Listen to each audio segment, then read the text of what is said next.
Ororon is a bit different from the Natlan characters we've met so far. He doesn't need to depend on the Night Soul's Blessing state to gain Night Soul points, and he can maintain the Night Soul's Blessing state even while he's off-field. Ah, that does sound different from the other Natlan characters. So how do his abilities work?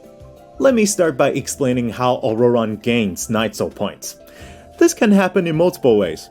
For example, Ororon can gain Night Soul points when one of his party members triggers a Night Soul burst. He can also gain them when other party members deal Hydro or Electro attacks to enemies after Ororon unleashes his elemental skill. Oh, then it sounds like he works well with Hydro and Electro characters. Yep.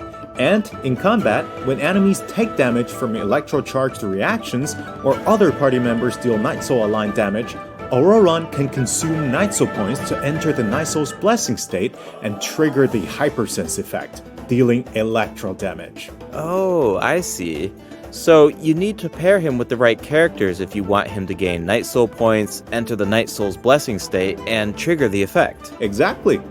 Though I should mention that Ororon doesn't need to be on the field to trigger the Hypersense effect. Wait, he can trigger it even while he's off-field?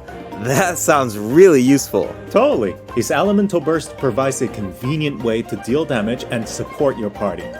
Ororon performs an ancient reach roll with his burst to summon a supersonic Oculus, which taunts nearby enemies to draw them in.